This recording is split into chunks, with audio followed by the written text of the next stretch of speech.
नमस्कार, स्वागत है आपका मेरे सत्यमेव जयते चैनल में और मैं हूं डॉक्टर हरीश चंद्र लखेड़ा। दिल्ली नगर निगम की क्या बात करें। दिल्ली नगर निगम का जो प्रॉपर्टी टैक्स डिपार्टमेंट है वो इन दिनों लोगों से यह अनुरोध कर रहा है कि 30 जून तक या उससे पहले या उस डेट तक प्रॉपर्टी टैक्स जमा कर दीजिए, उसमें छूट मिलेगी। हम लोग चाहते भी हैं करना, करते भी हैं, लेकिन क्या कभी एमसीडी ने ये देखा कि उनकी जो वेबसाइट है, क्योंकि बहुत से लोग अब ऑनलाइन ही जमा करते हैं, अधिकतर ही करते हैं, लाइन पे कोई लगना नहीं चाहता, या अपने घर में कराए या बाहर किसी साइबर कैफे पे, लेकिन क्या कभी उन्होंने देखा कि उनकी जो वेबसाइट है वो कैसे चलती है। इसमें आखिर ये डिपार्टमेंट देखता क्यों नहीं। और मैं एमसीडी की मैं बात ही करूंगा, लेकिन आज इस भी मैं प्रॉपर्टी टैक्स की। आप प्रॉपर्टी टैक्स यदि जमा करना चाहते हैं तो पहले मैं लोगों को जानकारी दे दूं क्या करना है। आप किसी भी गूगल में, किसी भी सर्च इंजन में प्रॉपर्टी टैक्स एमसीडी लिख दीजिए का, उसमें आपको एमसीडी का या प्रॉपर्टी टैक्स वो डिपार्टमेंट दिखेगा, पूरा लिखा एक एमसीडी का आता है। उसके राइट हैंड साइड में प्रॉपर्टी टैक्स दिखेगा। आप गलत वेबसाइट में मत जाएगा, नगर निगम, इधर उनके मेयर और कमिश्नर की फोटो भी दिखेगी, इस वेबसाइट पे जाइएगा जहां आप देखेंगे प्रॉपर्टी टैक्स। आप उस पर क्लिक कीजिएगा तो नीचे आएगा आपका फोन नंबर। यदि आप पहले से आपका ऑलरेडी रजिस्टर्ड है तो फोन नंबर, अदरवाइज एक लेफ्ट हैंड साइड में आएगा कि नए तरीके से आप कैसे रजिस्टर करेंगे अपने को। उसमें भी फोन नंबर या प्रॉपर्टी का जो एक नंबर होता है उसे कहते हैं यूपीआईसी, वो भरेंगे, उस तरीके से आगे बढ़ेंगे। लेकिन मैं जिनका ऑलरेडी उनकी बात करूंगा और साथ में ये बताऊंगा कि मुश्किल कैसे होती है। अब आपने अपना टेलीफोन नंबर डाला उसमें, तो आपको एक ओटीपी जनरेट करना होगा। ओटीपी जनरेट जैसे करेंगे वो उसको फिर डालेंगे तो वो आप तुरंत आपको आपके उस सेक्शन में ले जाएगा जहां पे आपकी प्रॉपर्टी है। कई बार ये हो रहा है कि प्रॉपर्टी आपने जैसे ओटीपी भी डाल दिया लेकिन इनकी वेबसाइट खुलती नहीं है। ऐसा नहीं कि इंटरनेट ही खराब है, यदि इंटरनेट खराब होता तो ये खुलती नहीं वेबसाइट आराम से खुलती है। आपने कर दिया, अब आप वहां देखेंगे कि वहां पे आपके कई यूपीआईसी रहती है। यूपीआईसी क्या है? यह है यूनिक प्रॉपर्टी आइडेंटिफिकेशन कोड, यानी उससे कि दिल्ली में जितने भी मकान है, प्रॉपर्टी है, उनका एक नंबर है। लेकिन आप देखेंगे कि पिछले 2 दशकों के भीतर लोगों के कई बार, 2 दशक में नहीं, 1 दशक की मैं बात करूंगा, कभी ये अपने एक उन्होंने कार्ड भी लोगों को भेजा, उसमें अलग नंबर, अगले साल कोई और नंबर। कुछ लोग गलती भी कर देते कि उनको पुराना नंबर नहीं मिलता तो नया जनरेट होता था। सवाल है कि नया जनरेट क्यों हो जाता है इतनी आसानी से। अब आप जब खोलेंगे तो उसमें दर्जनों आपके वो मिलेंगे यूपीआईसी नंबर। अब आदमी कंफ्यूज कर जाता है किस में जाए। ऑफिस में भी जाते हैं लोग, ऐसा नहीं है, वहां पे एप्लीकेशन भी देते हैं, लेकिन फिर वहां पे वो है ना, उनको करना ही नहीं चाहते एमसीडी के लोग। चलिए आपने कर भी दिया, एक आपका मिल गया जिसका एक ही निकल रहा है यूपीआईसी एक प्रॉपर्टी का। वैसे एक फोन पे 3 प्रॉपर्टी के उसमें नंबर आ जाते हैं। आपने क्लिक किया, उसमें है कि आपने आगे बढ़े आप, तो आपका पूरा आ जाएगी। आपने क्लिक किया कि आपने प्रॉपर्टी इस साल का टैक्स जमा करना है, आ गया, आगे बढ़े। वो खुलेगी नहीं, बहुत देर में आप आएगा कि आप कीजिए, फिर उसमें आपको एक ओके करना है कि प्रॉपर्टी टैक्स या पिछला भी है, एक नीचे उनकी कंडीशन है, उस पर ओके किया तो फिर आगे बढ़ने की बात करेगा। फिर नेक्स्ट, वो नेक्स्ट खुलेगा ही नहीं आपका, आपकी वेबसाइट ही काम नहीं करती। अब आप वहां चले गए तो फिर आपको बैंक से करना है या पेटीएम से करना है, या जो अलग अलग उसमें फोरम है कि आप किससे करना चाहते हैं, वो प्लेटफॉर्म दिखेंगे। आप किसी ने किया, वो तब तक इतनी जेब खुलजी हो जाती है कि वो कहता है ये सेशन खत्म हो गया आपका।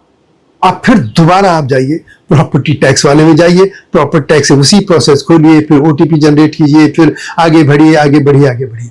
और उसके बाद ये होते होते ये मान के चलिए कि यदि आप प्रॉपर्टी टैक्स जमा कर रहे हैं तो कम से कम आपको 1 घंटा लगाना पड़ेगा। कई बार ऐसा हो रहा है कि 1-1 घंटे में भी वो आ नहीं रहा। अब चलिए हो भी गया, पैसा भी जमा हो गया, अब रसीद कैसे मिलेगी? वो तो आपके पास से आ जाता है कि लेकिन उसमें कहीं एमसीडी कार्ड नहीं दिख रहा, कुछ नहीं दिख रहा, पेटीएम का आ गया जिसका भी, लेकिन एक साफ तौर पर वेबसाइट में नहीं दिख रहा। फिर कई बार दिखता है कि यहाँ पे आप कीजिए कि यहाँ से आप डाउनलोड कीजिए आपको रसीद, लेकिन फिर अगले में दिखता ही नहीं वो, या उसमें आगे ही नहीं बढ़ पाओगे आप। आखिर सवाल है कि इतनी बड़ी एमसीडी जिसको ये कही कि दिल्ली एक राज्य भी है और इसी राज्य के बराबर दो जगह को छोड़ दे, दिल्ली कैंट और एनडीएमसी इलाका, तो बाकी में तो एमसीडी है। पहले 3 में बनाए, फिर 1 हो गई। तो आखिर ये क्यों नहीं हो रहा? मुझे याद है कि मैंने दिल्ली नगर निगम की खूब कवरेज की है, दिल्ली नगर निगम को मैंने कवर किया है। जब लंबे समय बाद दिल्ली नगर निगम दोबारा दिल्ली में नगर निगम का गठन हुआ, बीजेपी सत्ता में आई थी, तो शकुंतला आर्य पहले मेयर बनी थी। मैं तब उसको मैंने कवर किया था, और फिर मैं विधानसभा कवर करने चला गया था। तो उस जमाने में मैंने देखा कि तब तो लाइन पे लग के करते, लोग बड़े परेशान होते कि प्रॉपर्टी टैक्स है, सालों पिछला दे दिया। अब कई बार ये होता है कि जैसे डीडीए के फ्लैट है, डीडीए के एक फ्लैट बन गए, अब वो जिस दिन बन गया उस दिन से प्रॉपर्टी टैक्स तो एमसीडी को देना ही होगा। कौन देगा? डीडीए। लेकिन डीडीए उसमें कुछ नहीं करता। अब जिसको अलॉट होता है उसमें तो कई बार हो जाता है कि जिस दिन से उसे पोजीशन लिया या जिस दिन से वो घर में गया या उसके नाम रजिस्ट्री हुई, उस दिन से उसको देना पड़ता है। लेकिन कई बार पिछले समय का भी उसमें बिल आ जाता है कि आपका भी ये पिछले पैसा देना, जबकि एमसीडी नहीं देना है, डीडीए नहीं देना है एमसीडी को। लेकिन ये ऐसा क्यों, ये गड़बड़ी, तालमेल की कमी क्यों है? आखिर इसको सुधारेगा कौन? और यदि आप कर भी लेते हैं, कई लोगों को पता है कितना है, कई लोगों का मुश्किल से 200 300, बहुत कम, इतने पैसे के लिए भी फिर ये धक्के खाते लोग।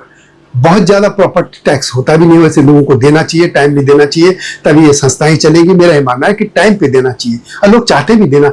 लेकिन क्या एमसीडी का फर्ज नहीं है कि वो अपनी वेबसाइट को ठीक करे? उसकी वेबसाइट कम से कम ऐसी हो कि कहीं से भी खोले। आप गूगल को देख लीजिए, अमेरिका से चलिए और आप खटाक से खुलती है, फेसबुक खुलता है, ट्विटर खुलता है। आखिर ये लोग जिनकी हैंग क्यों नहीं होते? कभी कभार कोई बड़ी प्रॉब्लम हो जाए वो अलग बात है।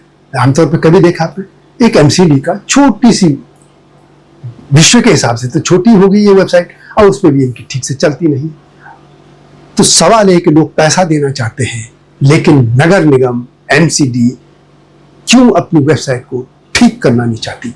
आखिर क्यों उनके कर्मचारी पिछले ढर्रे पर भी अब भी चल रहे हैं? पहले तो ऑनलाइन नहीं था, अब जब से ऑनलाइन आ गया, खुद प्रधानमंत्री नरेंद्र मोदी चाहते हैं कि ऑनलाइन हो, और उन्हीं के कार्यकाल में देखा जाए कि ऑनलाइन पेमेंट कैसे हो गया। पहले लंबी लाइनें लगती थी, अब कितना आसान हो गया कि आप तुरंत कीजिए। क्या ऐसा कुछ नहीं हो सकता? जैसे बिजली के बिल, अब देखिए, आप पेटीएम से नंबर डालो और खटाक से पेमेंट कर दो। क्या ऐसा कुछ नहीं होता कि आपका एक वेबसाइट ऐसी हो जिसमें आपने पेमेंट के लिए आपने वो नंबर डाला, खटाक से बिल आया और आपने 1 मिनट में पेमेंट हो जाए? आखिर क्यों इस तरीके के धक्के खाने पड़ रहे हैं लोगों को? ये तरीका क्यों नहीं करना चाहती एमसीडी? आप किसी भी वेबसाइट में चले जाइए। अब पहले बिजली के मामले में मैंने खुद देखा, डिश का था, घंटों घंटों या कई दिनों तक बिजली नहीं आती थी। कई इलाके ऐसे थे, बिजली के जो बिल आते थे उसमें लोग परेशान थे वगैरह। लेकिन जब निजीकरण हुआ उसके बाद देखिए बिजली भी नहीं जाती, और बिल आपके कुछ पेटीएम में है, पेटीएम ने तो अब ये भी कर दिया, या और ने भी, कि आप ऑटोमेटिक बिल आता है और जमा भी हो जाता है, आपको पता भी नहीं चलता। क्या एमसीडी ऐसा प्रोसीजर क्यों नहीं कर सकती? इस पे सोचना चाहिए दिल्ली नगर निगम के, चाहे मेयर हो, चाहे स्टैंडिंग कमेटी के चेयरमैन हो, या चाहे कमिश्नर हो, या जो संबंधित डिपार्टमेंट के लोग हैं। मैं इसलिए कह रहा हूं कि एमसीडी को मैं नस नस जानता हूं, और एमसीडी के और भी मुद्दों पर मैं आऊंगा, एमसीडी का दिल्ली सरकार के भी, जो आम लोगों को परेशान कर रहे हैं। आप लोगों को भी दिल्ली नगर निगम से संबंधित शिकायतें हैं तो जरूर लिखिएगा कमेंट बॉक्स में। अपना आप कोई, या मुझे आप अपना फोन नंबर ईमेल कर सकते हैं, हम कांटेक्ट करिए, मेरा नंबर ले सकते हैं, और मेरा जो फोन नंबर है आपको डिस्क्रिप्शन में मिल जाएगा, आप मुझे मेल भी कर सकते हैं। तो जल्दी आऊंगा इस तरीके के मुद्दों के साथ, तब तक नमस्कार। हिमालय पे पेड़ हो तो गीत गाएंगी नदियाँ, गीत गाएंगी नदियाँ। पेड़ों पे चिड़िया है तो गीत गाएंगी नदियाँ, पेड़ों पे चिड़िया है तो गीत गाएंगी नदियाँ। माँ की लोरी जैसे होते हैं नदियों के गीत।